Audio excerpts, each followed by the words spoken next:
What's going on, everybody? It's Matt from the Hair Transplant channel here, and in this video I'm gonna talk about 5 signs of a great hair transplant surgeon or great hair transplant clinic. So those 5 signs will directly correlate with how natural your result will be. Those signs are not gonna be like that the clinic has a good hygiene, that the surgeon has a lot of diplomas, he's been a lot of hair transplant conferences. I know it's important, but this is not really like practical signs which will improve the hair transplant results. Do you agree? I think so. So let's start with the first sign.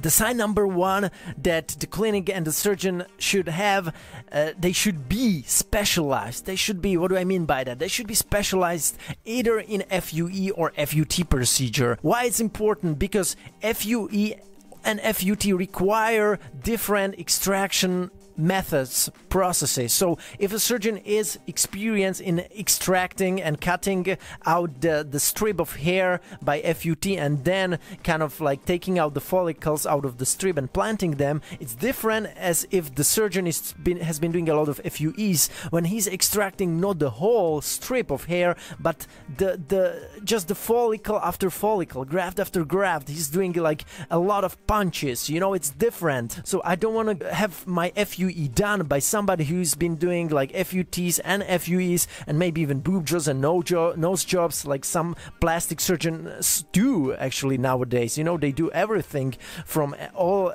cosmetic procedures through hair transplants, nose jobs, ears, boobs, liposuction and stuff like that. You don't want that. So you want this surgeon to be specialized. Second sign is the surgeon is actually counting the grafts. After the extraction, after FUT or FUE extraction, he's actually counting how many of the grafts are single grafts, how many of the grafts are double and triples. You know, it's important, and he actually tells you like, hey, you have 800 of singles, 2000 of doubles, and 1000 of triples, for example. So this is great because he will know how to kind of divide them naturally on the temples, on the hairline, so it can be recreated in the most natural way possible. If it's just gonna randomly take it out and plant them, okay, I have a double, I guess I put it here. Oh, we have a couple singles now, we'll put them here. You know, it has to be planned. It has to be more structured. You know,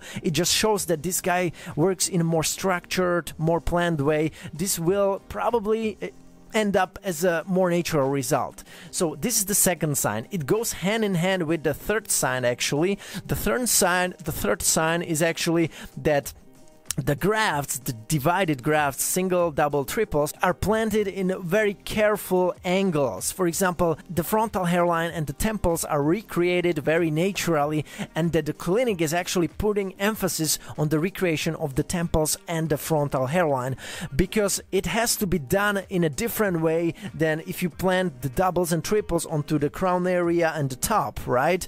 The angles are usually more soft here, just maybe 10 degrees, very low angles. You know, if you're placing the single grafts on the temples, you know, it usually goes like this. If you like want to like comb your hair on the temples, your grafts shouldn't be like sticking out, you know. It just means that the angle was too big actually, you know, and it was planted in a very like crazy high angle. You know, it should be more like that, you know. It shouldn't like go like that, like 90 degrees. The singles start usually on the temples here, and they start on the main hairline, and then we are adding some doubles here as well, mixing them up with singles, so they get lost between the singles usually, and then we continue with doubles and triples here on the top and crown area here, right on the top. So that's how usually it should be done for the most optimal result and natural result. So that's the sign number 3. Sign number 4 is that the surgeon, the clinic, the technicians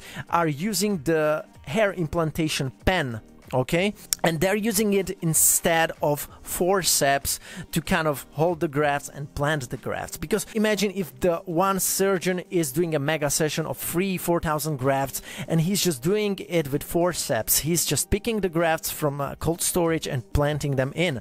What can happen after a time, because with the forceps you have to squeeze the graft, like squeeze, you have to pick them, you know, and hold them between two forks. And what can happen, he can squeeze it unnecessary hard, so he can damage the graft a little bit, or he can bend the graft a little bit, and if he plants it in, the graft is bended, it can be much easier for the graft to get damaged or, you know, die. So it's gonna be much harder for the surgeon to plant a bended graft properly throughout the holes, throughout the recipient slits, because he was just holding on it with those forks, with the forceps so tight that he bent it or even damaged the graft. So that's why the hair implantation pen is great, because the graft will be put there and the surgeon will control the depth and the angles much better, and then he will just shoot the graft, just really like insert it into the slits that he already made into the recipient area. So this allows much more natural result. Now let's come to the sign number 5. Sign number 5 is we want to create those slits, those incisions into the recipient area actually before the extraction, so the surgeon, after he extracted all the grafts, he can start implanting them straight away, right away. I know many clinics don't do it because it's more practical for them to extract them and then to, you know, cover up here the wound and everything, and then create the slits and implant the grafts, you know, because if the surgeon decides to do the incisions at the recipient area first, then he needs some additional staff, somebody who will take care of the bleeding while he's extracting the grafts here. Then he needs anesthesiologists all the time to be there to take care of the anesthesia at the recipient area, at the donor area, and then maybe while he's extracting the grafts from the donor area, the anesthesia on the recipient area may fade away. Then he needs additional anesthesia, so he needs more staff. You can understand it's more convenient for surgeons to do the donor area first, to extract the graft first, and then to create incisions, the slits, and then plant the grafts in. But it would have been better